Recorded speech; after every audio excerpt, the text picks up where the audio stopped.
Hello and welcome to Granada Reports, live with the latest news across the northwest. Hello. On the programme this evening.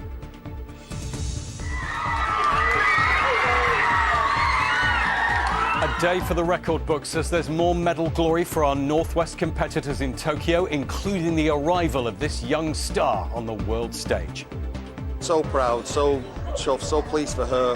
You know, it's emotional. We're speechless. It's been a roller coaster. It's been a roller coaster. It's great. Across the political divide, the MPs uniting to call for action as alcohol deaths rise. It's not a victimless crime. The farmers speaking out about the impact of thefts on their communities. And I'm here at Speak Hall getting a bird's eye view behind the scenes of the vital restoration work that's been going on here over the last few months.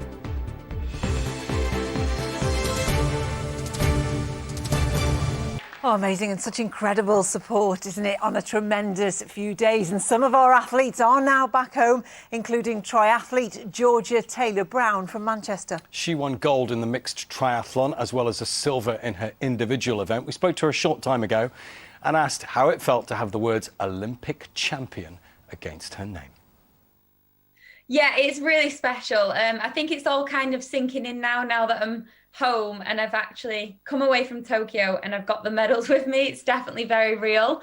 So yeah, it's a bit weird knowing that a week ago I competed in the Olympic Games and now I'm just back at home and it's all kind of normal again. But no, it's really special and it is just a dream come true. And let's have a look at those medals that you've got.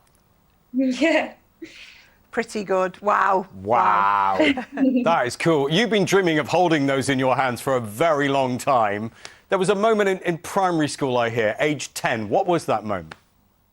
Yeah, so I guess when it was probably when PowerPoints first came about in primary school for me and we started using computers. And I just did a classic PowerPoint all about me, my favourite colour, my friends, and then there was a hobby section and just said that I love swimming, cycling and running. And one day I hope to be a triathlete and compete in the Olympic Games or the Commonwealth Games and hopefully win a medal. So yeah, I was quite an ambitious 10-year-old and I set some big challenges there for myself, but I knew that that's the route that I wanted to take. And obviously I was very motivated, determined from such a young age, and I've stuck to my dream and it's really paid off. Yeah, you've accomplished it. You grew up in a sporty family. They couldn't be there to witness it in Tokyo. What was it like being reunited with them last night? Oh, it was really special. It was a shock. I wasn't expecting them to be here because I got back home at about 9 p.m. last night and they were all in the garden and just surprised me. And I got very emotional and started crying. But yeah, it was, I wish they could have been in Tokyo with me, but it's just amazing to be able to share it all with them now and just realise how proud they are of me. About the race, how hard was your leg of that mixed triathlon? Yeah, it was quite tough. So Jess went off first for us and she basically tore the race apart. There was 4 of us in the race after Jess's first leg. And Johnny had such an amazing leg after that. He pulled it apart again and got me a really good lead. So that was quite good, actually, because I could just relax and make sure that I got every little thing right. Because relax, come on, you pulled it apart as two, didn't you? Come on. Yeah, well, maybe. I think I just held the lead that Johnny gave me. And I wanted to give Alex as much of a lead as possible because it's nicer being at the front of the race and having a bit more leeway so you can focus on the small things because there's so many little things that can go wrong in the relay and it costs you an awful lot. So, yeah, I think I just wanted to give Alex as much of a lead as possible and let him go into it nice and relaxed, and he just brought it home for us. And of course, let's not forget you got silver in the individual event. How satisfying was that? Yeah, that was, again, a dream come true. I really didn't think I was going to medal at all. I didn't have the smoothest build-up. I got an injury at 11 weeks out from the Games and was on crutches for 2 weeks of that. So, yeah, I didn't know how the individual was going to go for me at all. So, yeah, to get the silver is ridiculous. Georgia, congratulations again from all of us. Thanks for speaking to us. Just show us the medals one more time. Thank you very much. Yeah, fantastic achievements. It's done well. Incredible, incredible. To the rest of the day's news now. And 7 men have been convicted of murdering a student in a drive-by shooting that was part of a feud between rival businesses. Aya Hashem, who was 19, just happened to be walking by when a gunman opened fire from a car in Blackburn in May last year. Well, Tim Scott is in the newsroom with the details. Tim, what happened in court? Yes, Rachel, well, after nearly 60 days of evidence, the jury at Preston Crown Court today took less than 4 hours to find the 7 men guilty of the murder of 19-year-old Aya Hashem. Aya, who was training to be a barrister, was simply in the wrong place at the wrong time in Blackburn in May last year. She was hit by a bullet fired from a moving car and wasn't the intended target. She was an innocent victim of a feud between 2 tyre companies. RI Tyres, owned by defendant Faroz Suleiman, and Quickshine Car Wash, owned by Pasha Khan, who was the target of the shooting.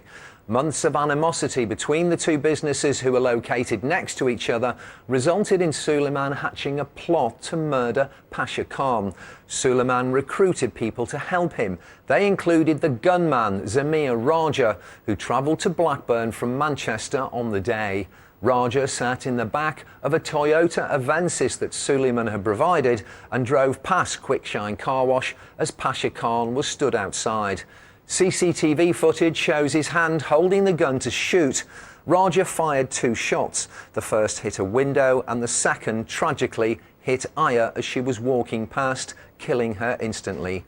To build their case against the defendants, police searched meticulously through phone and text records, ANPR cameras and CCTV. They amassed a huge amount of evidence that pointed to a conspiracy by Suleiman and the others to murder Pasha Khan.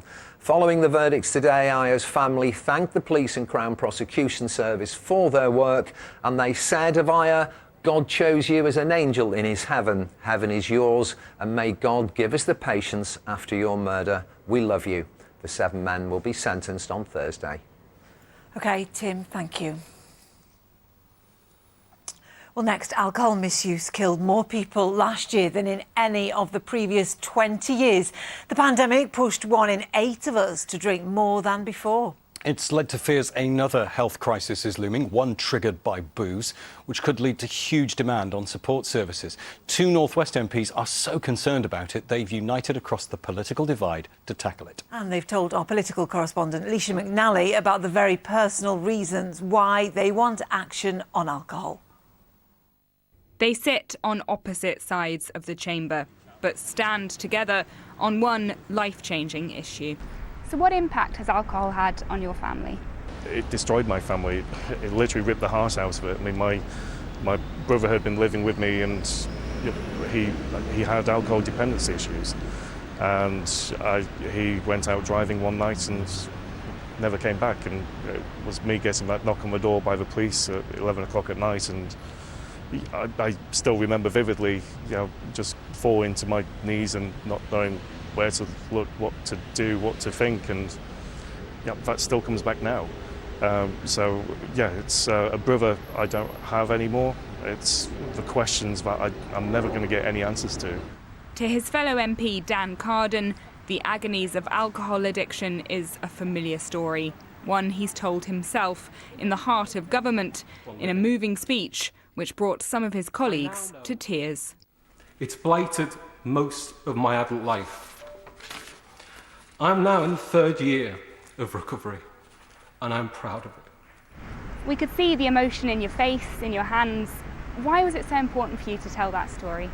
The first time I visited an addiction recovery place, I was listening to stories very similar to my own, and I wanted to be able to connect with those people, talk about my own experience, and I wasn't able to do that. I know how important being able to identify with issues is, and so really it was a natural step for me to do this, and I've just been overwhelmed by the response to it. Your speech, I had the negative impact of missing my train stop because I was watching it and I could barely move. It was that powerful.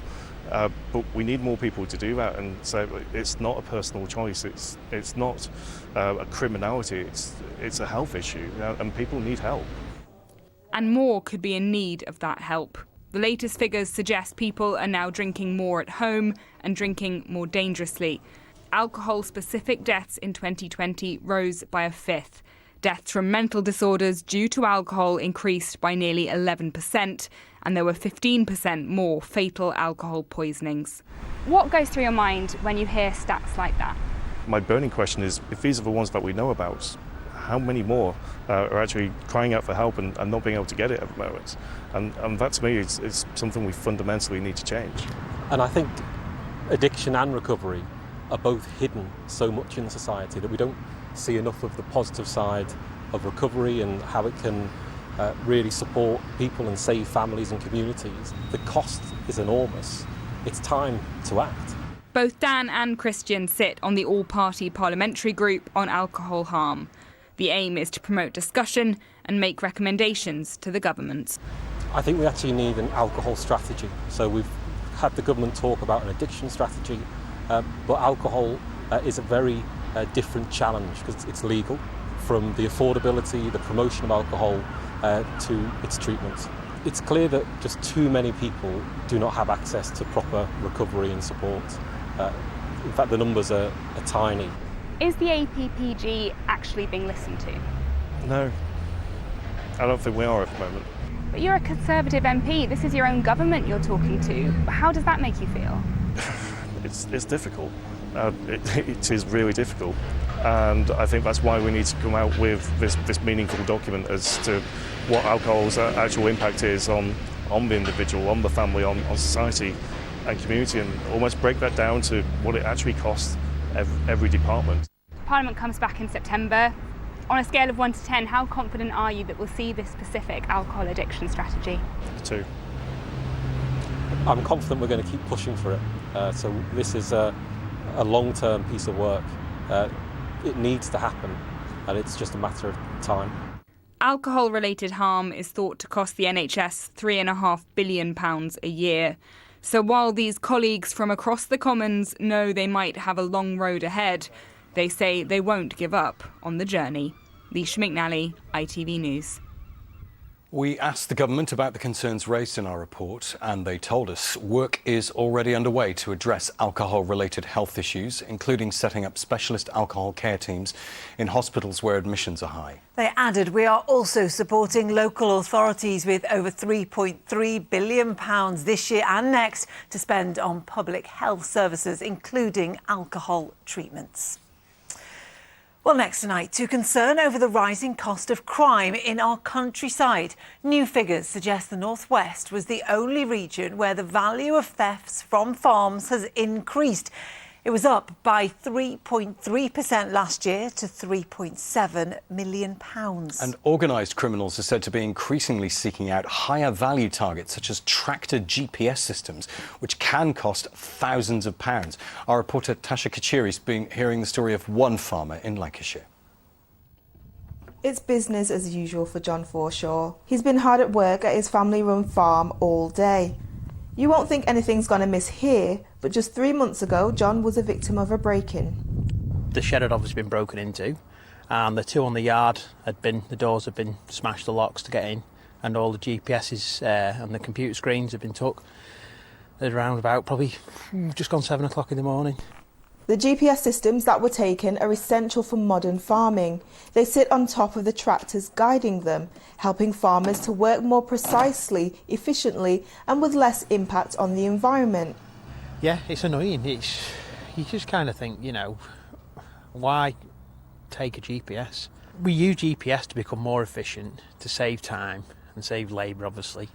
And it's just, we're trying to become more and more efficient and more environmentally friendly by using less and less to keep more efficient, and then they take that away, so it's hard work, so it takes you back a stage. A theft like this may seem like a victimless crime, but for John and his family it definitely isn't, and with more and more break-ins happening all the time, it's clear that it's the work of professionals. It's big business. It's worth over £9 million a year, and what we're finding is that a lot of the equipment that's being stolen from the Northwest is actually being done by international criminal networks, and a lot of this equipment is taken overseas and then sold online. I feel angry, and I also feel annoyed that they keep coming back in a very, very local area. Within 4 miles of here, they've done probably 40 to 50 units on probably over about a spell of 7 to 8 months. So they're not just coming opportunistic, they're coming back regularly to take other people's, and some people have been done twice. John did say he feels supported by the local police, but believed them and the GPS company could do more to help. I think we need to come and talk as 3 people and say there's police, farmers and obviously guidance system people, and make it an unsaleable or unvaluable item once it has been stolen. That's the only way I can see it stopping, is to make the item actually unsellable when it's been stolen. Tasha Kachiri, ITV News, Taunton.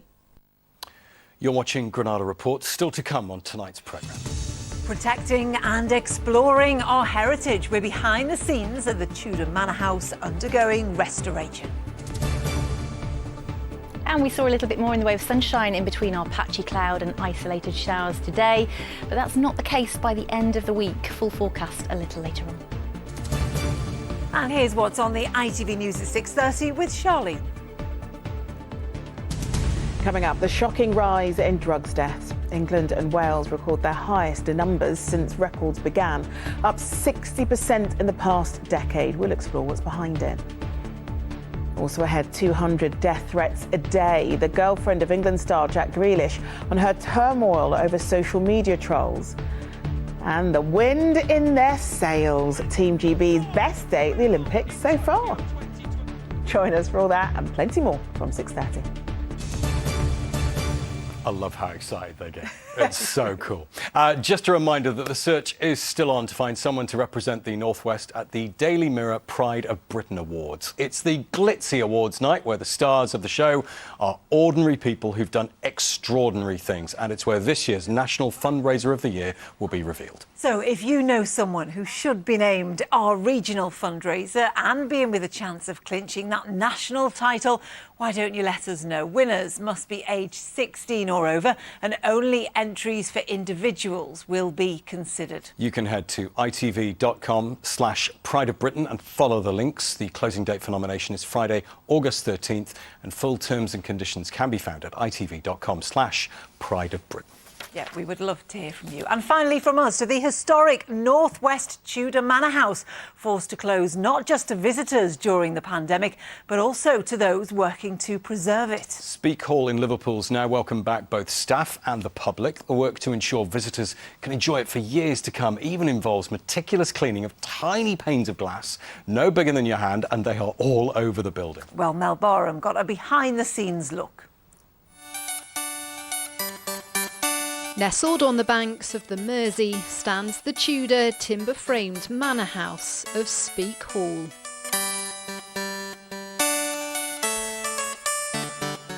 The Grade 1 listed building has undergone significant restorations over the centuries, but over the last year, not only has it had to contend with the elements, it's also had to weather the storm of the pandemic, with planned restoration put on hold.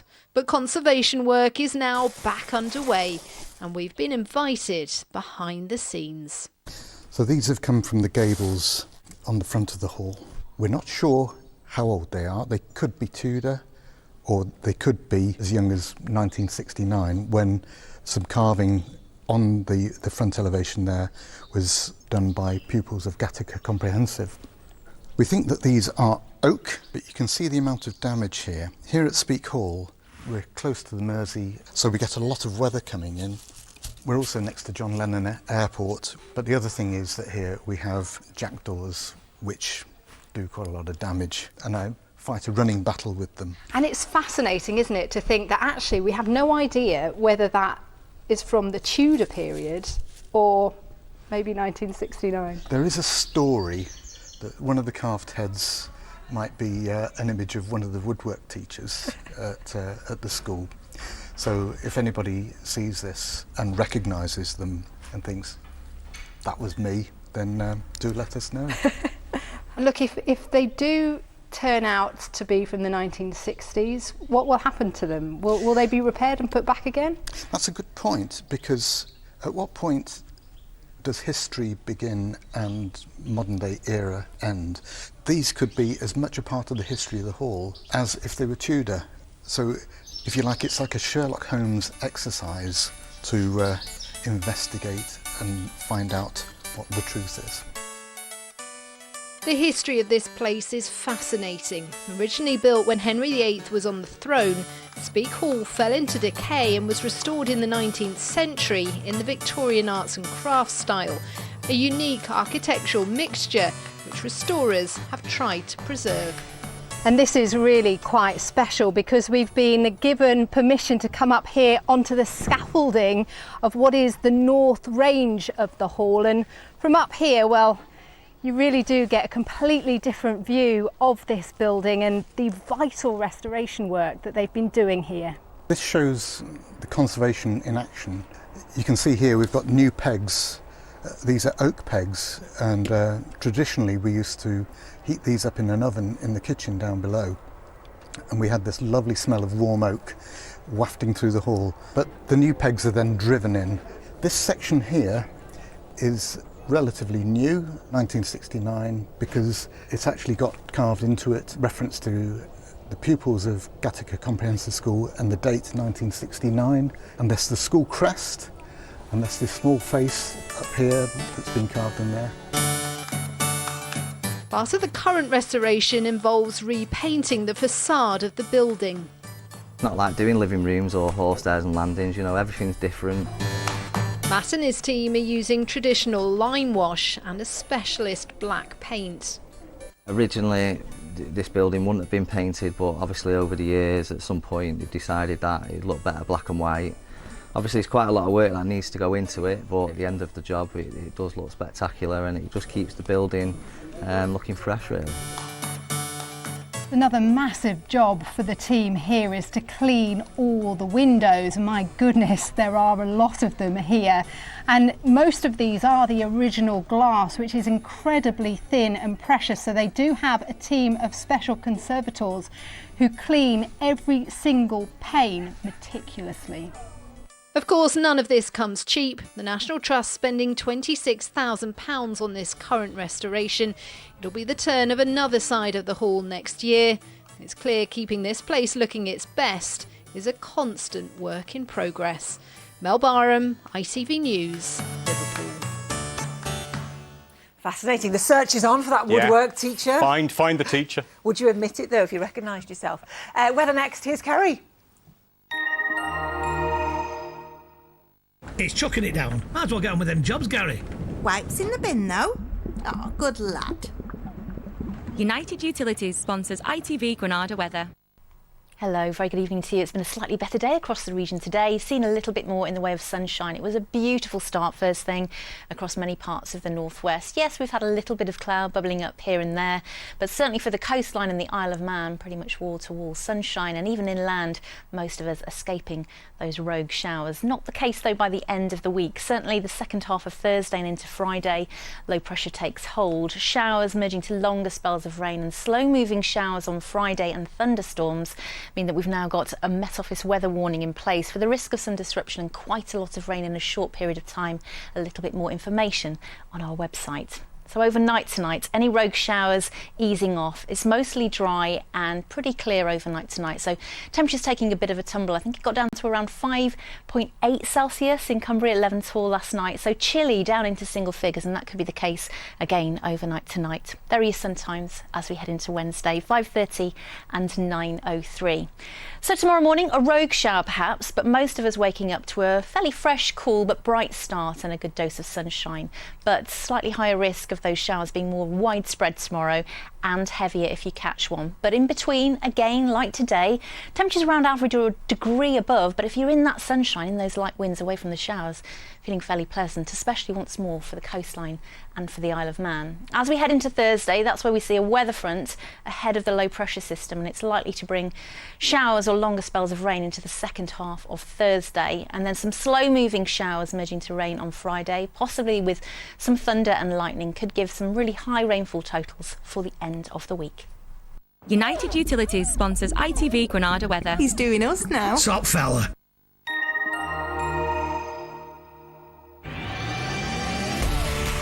Hello, summer. Piri sponsors ITV Pollen Count.